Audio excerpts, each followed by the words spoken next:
In October 2017, the New York Times reported a Hollywood scandal that would have global consequences. One of Hollywood's most powerful men, Harvey Weinstein, was accused by numerous women of sexual harassment. His victims, spanning several decades, include stars who he paid off to keep silent. What started as the revelation of one of Hollywood's darkest secrets sparked the Twitter hashtag #MeToo, spawning a worldwide feminist movement. This is the story of the men who started it all, of the movement's global repercussions, and of the women who had the courage to lead the fight. Who are the celebrities accused? How did they get away with it for so long? How did this Hollywood story have such a broad impact? Let's explore the Me Too movement.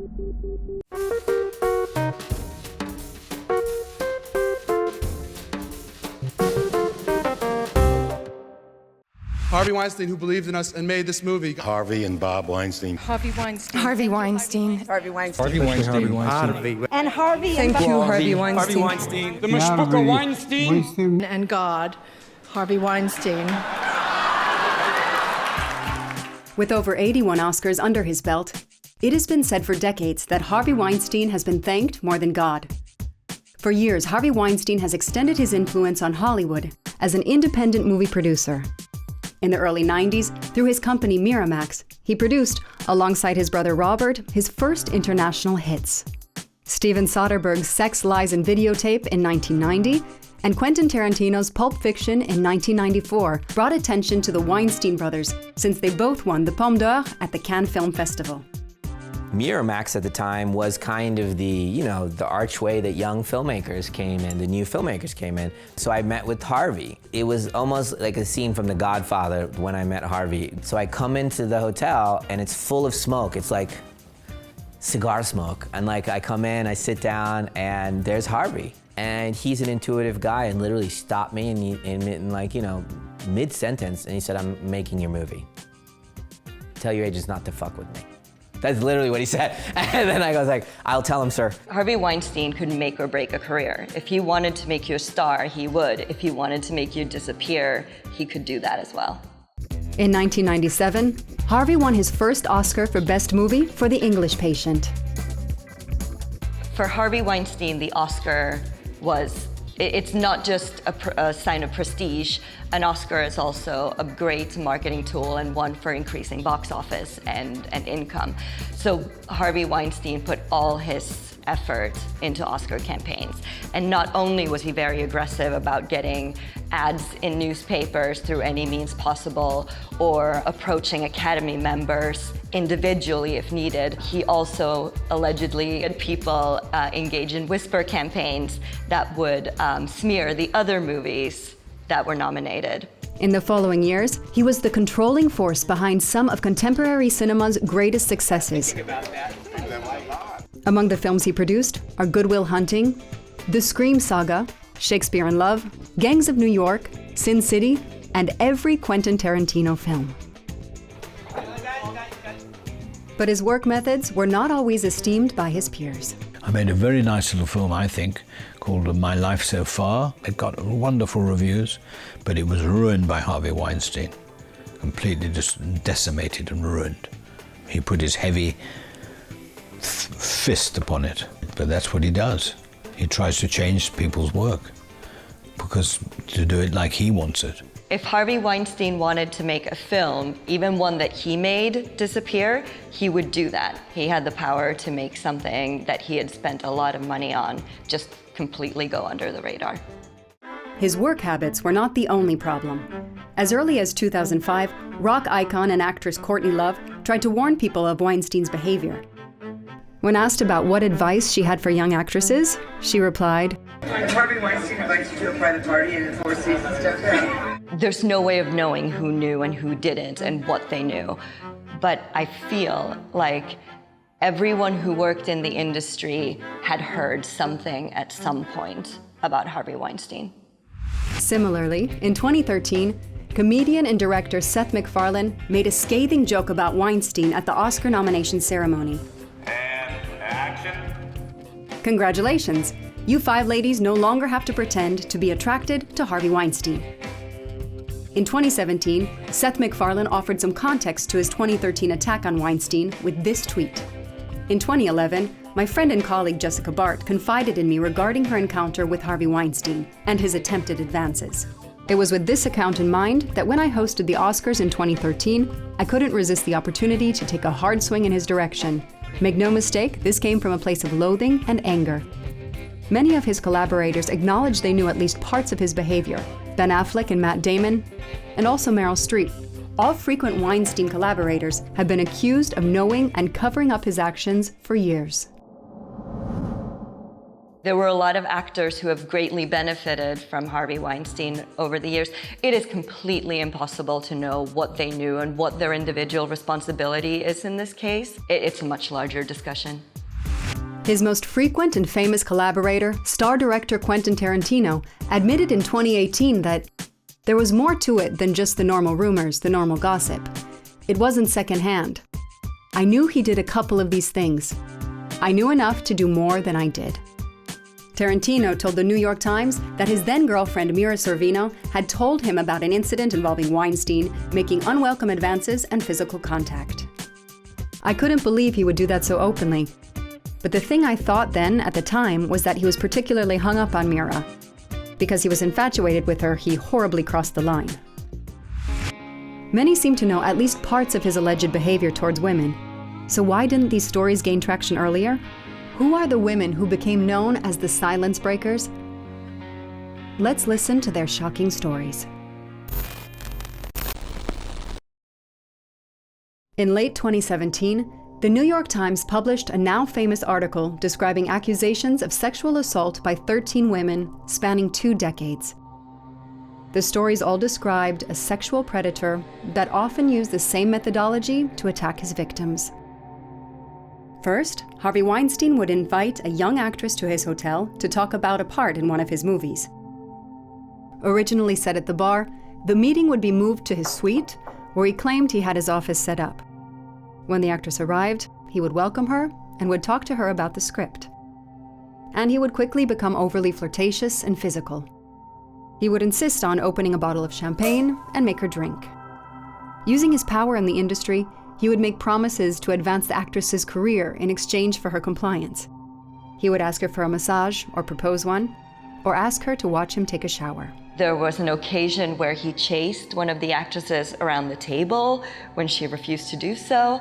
There have been instances reported where he wouldn't let them out the door, and he would stand in front of the hotel door. According to Ashley Judd's encounter in 1997, he would insist and argue. I said no, a lot of ways, a lot of times, and he always came back at me with some new ask. It was all this bargaining, this coercive bargaining. These stories offer some even more dreadful details. During the Cannes Film Festival, he would often bring actresses or models to his hotel room. His French driver, who witnessed his behavior for years, claimed he saw many girls leaving Harvey's place crying. He also states Weinstein was carrying a briefcase full of sex toys and Viagra. Many of his alleged victims also describe how he'd leave for the bathroom, get undressed, and come back into the room wearing a bathrobe. He would go away, he would come back and appear naked underneath a robe.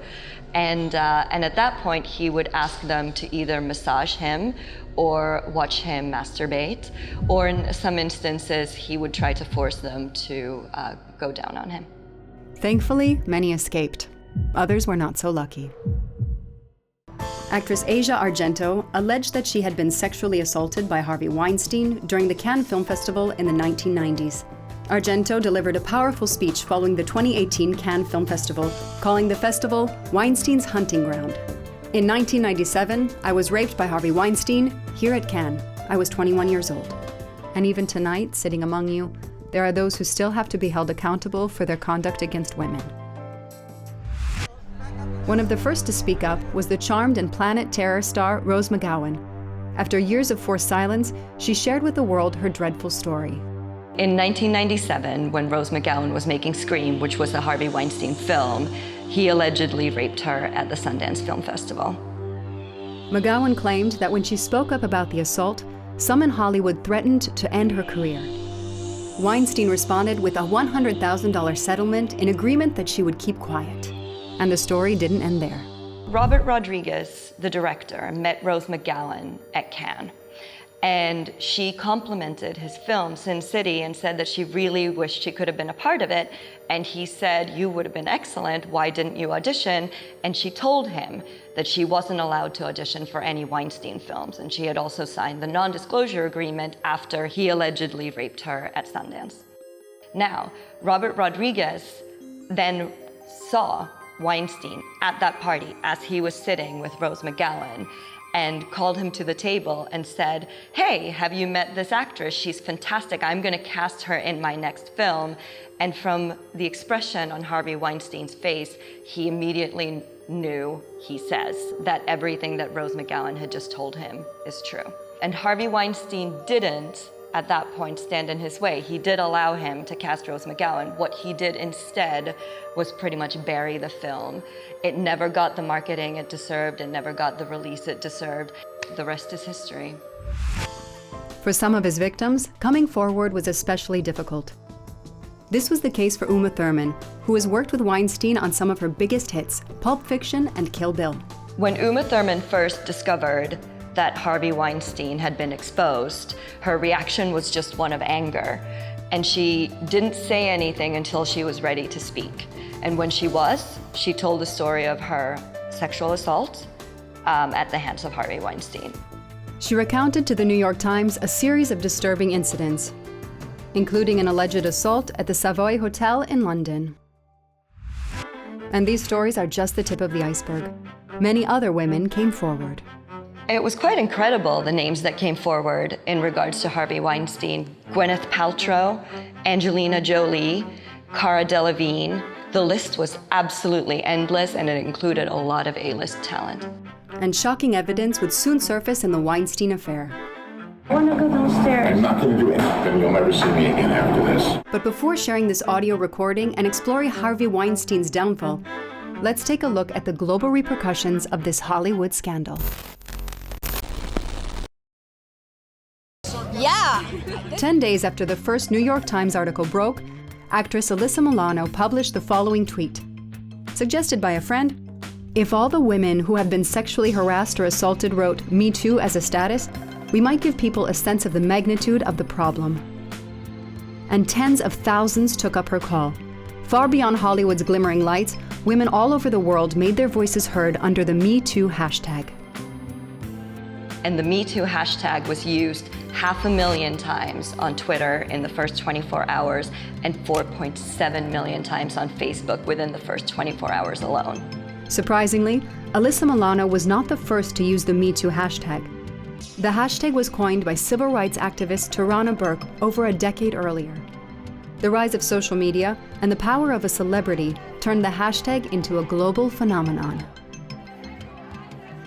It was actually incredible when the Me Too hashtag started to flood social media. For once, it felt, as a woman, like you weren't alone, like your experience were not solitary ones. We were one big community. The impact could be seen at the following Golden Globe Awards, where many guests chose to dress in black to express solidarity with the Me Too movement and victims of sexual violence. Many wore pins which read, "Time's Up." It felt like the community had finally come together to actually actively fight something. Media tycoon Oprah Winfrey made an inspiring speech. For too long, women have not been heard or believed if they dared to speak their truth to the power of those men. But their time is up. It's here with every woman who chooses to say "Me Too" and every man who chooses to listen. The following Oscar ceremony also had its moment of communion when Frances McDormand won her first Academy Award for Best Actress and invited all female Oscar nominees to stand up. If I may be so honored as to have all the female nominees in every category stand in this room tonight.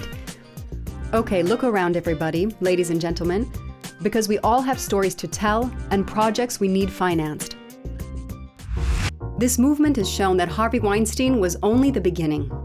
Other major stars were soon faced with shocking accusations. There's an expression called the casting couch for a reason. This has been business practice for a long time. What many have called the Weinstein effect allowed many victims of sexual misconduct to come forward and denounce famous perpetrators. Some of the most famous, admired, and trusted men in Hollywood came under career-threatening scrutiny. It's disturbing to hear that people you have looked up to for so long are capable of this sort of behavior. Hollywood legend Dustin Hoffman was accused by 7 women of sexual misconduct or assault. Author Anna Graham Hunter wrote in a Hollywood Reporter column, "Dustin Hoffman sexually harassed me when I was 17, recounting her experience as an intern on the set of the 1985 film Death of a Salesman." Hoffman's daughter's friend alleged Hoffman exposed his penis to her in a hotel room, then asked for a foot massage. She was under 18 at the time. Hoffman's response was vague and dismissive. "I have the utmost respect for women and feel terrible that anything I might have done could have put her in an uncomfortable situation. I'm sorry. It is not reflective of who I am." Hollywood fellows, including actor Liam Neeson, defended him, undermining accusations. There's this idea that things were different in the 70s, that a little smack on the ass was just a joke and it was playful. And while this has been acceptable behavior in the past, I doubt it was super fun for the women involved. Another trusted and admired Hollywood icon, John Lasseter, creator of the Pixar studio, who brought us Toy Story, Cars, and A Bug's Life, has been accused of sexual misconduct towards employees, such as grabbing, kissing, and making comments about physical attributes. Disney, who owns Pixar Animation Studios, fired him, and Lasseter left the studio he created at the end of 2018. The Weinstein effect also forced actor Casey Affleck, Ben Affleck's brother, to address prior sexual harassment accusations held against him. The affair resurfaced following his Oscar win for his performance in Manchester by the Sea. 2 women who had worked with Affleck filed sexual harassment suits against him in 2010. Casey Affleck was producing the mockumentary I'm Still Here. He was accused by 2 female crew members of inappropriate behavior. One of those incidents involved him crawling into bed with one of the women and refusing to leave, and the other inappropriate and berating behavior on set. Traditionally, the winner in the past year's Best Actor category presents the award for Best Actress. The year of the Me Too phenomenon, Affleck did not. I think stepping aside was the right thing to do, just given everything that was going on in our culture at the moment. And having 2 incredible women go present the Best Actress award felt like the right thing. Soon, another A-list actor and heartthrob was under fire. So James Franco wears a Time's Up pin to the Golden Globes in support of the movement, which felt ironic to a woman who had felt under attack by him and decided to tweet such an accusation during the Golden Globes, and it went viral. The Los Angeles Times published a story in which 5 women alleged they experienced inappropriate and sometimes sexually exploitative behavior by the actor. James Franco was mostly accused of inappropriate behavior towards his students, where they felt that he would dangle roles and opportunities in front of them if they just took their clothes off. He was also accused of removing the plastic protection that one uses when simulating oral sex on films. America's most praised stand-up comedian, Louis C.K., also took a hit from the Weinstein effect. The creator of the cult TV show Louis had been accused since 2012 of sexual misconduct, but it was only in 2017 that the story went viral after a national newspaper reported 5 women alleged that he masturbated in front of them. And after years of denial, he finally admitted to the New York Times that these stories were true. I feel like in the industry, there were men, very successful men, who were well known for inappropriate behavior. And the Me Too movement finally gave the women the power to speak out against those men. One of them was Louis C.K., who joked that in an hour he lost $35 million as a result of exposing himself to his female colleagues. After Louis C.K., another comedy star had to face another form of accusation. Aziz Ansari, stand-up hit and creator of the successful show Master of None on Netflix, was accused of sexual assault by a woman with whom he went on a date the year prior. The woman had shared her account with the website Babe anonymously. She felt coerced into having sex with him. And the problem, or the discussion that evoked, was it was lumped in with more serious accusations. It was definitely not rape. It wasn't assault. It was just a man being shitty. And we as women can have higher standards, but as far as the movement goes, it made a lot of people balk at the fact that now everything was falling under one umbrella. One of the most shocking stories is yet to be told. Some men also came forward to share their stories. Actor Anthony Rapp claimed through the online magazine BuzzFeed that House of Cards lead actor Kevin Spacey had made unwanted sexual advances toward him when he was only 14. So Kevin Spacey decided, as a result of these accusations, that he would tweet his coming out because somehow his privacy and reconciling of his sexuality made up for his previous behavior. Following this accusation, Spacey became, after Weinstein, the biggest symbol of toxic behavior in Hollywood. Since then, at least 30 men have accused actor Kevin Spacey of sexual misconduct or assault, including 20 employees of London's Old Vic Theatre, of which he was director between 2004 and 2015. For Spacey, the professional sentence was immediate. Netflix fired him and ended House of Cards without him.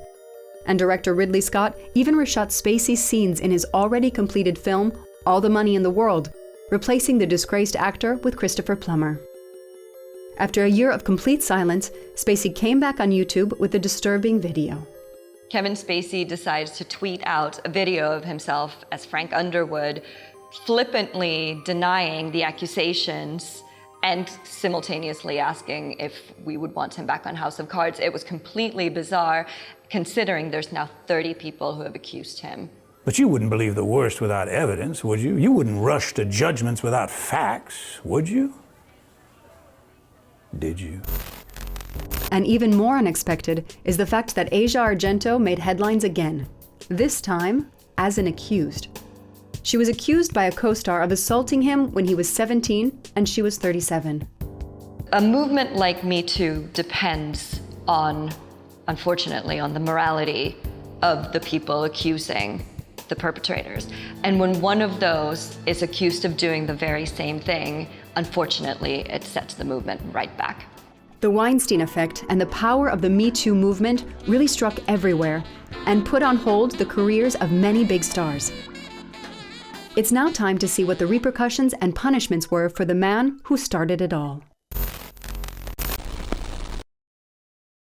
In the end, more than 90 women came forward to accuse Weinstein, stars and anonymous alike. And then, The New Yorker released a confounding piece of evidence, an audio recording of a discussion between Weinstein and model Ambra Batilana Gutierrez. Here's the first minute. I'm telling you right now. What do we have to do here? Nothing. I'm going to take a shower. You sit there and have a drink. Water. I don't drink. Can I stay on the bar? No, you must come here now. No. Please. No, I don't want to. I'm not doing anything with you. I Now you're know. embarrassing me. I'm sorry. I No, cannot. come in No, here. yesterday was a kind of aggressive for I me. know. I need to know a person I to be won't touched. do a thing. I don't. Do a thing, please. I swear I won't. Just sit with me. Don't embarrass me in the hotel. I'm here all the time. I Sit know, with me. but I I don't promise. want to. Please sit there. Please. 1 minute. No, I ask I can't. you. Go to the bathroom. Please, I don't want to do something I don't want Go to. to the bathroom. Come here. Listen to me. I want to go downstairs. I'm not going to do anything. You'll never see me again after this. Okay? That's it. If you embarrass me in this hotel, I'm not stay. embarrassing you. It's just walk. that I don't feel comfortable. I mean, don't have a fight with me in the It's not hall. nice. Please, I'm not going to do anything. I swear, my children. Please come in. On everything. I'm a famous guy. I'm feeling very uncomfortable right Please now. come in now. And 1 minute. And if you want to leave, when the guy comes with my Why jacket, you can yesterday go. you touched my breast? Oh, please, I'm sorry. Just come on. I'm used to that. Come on. Are you used to that? Yes, come in.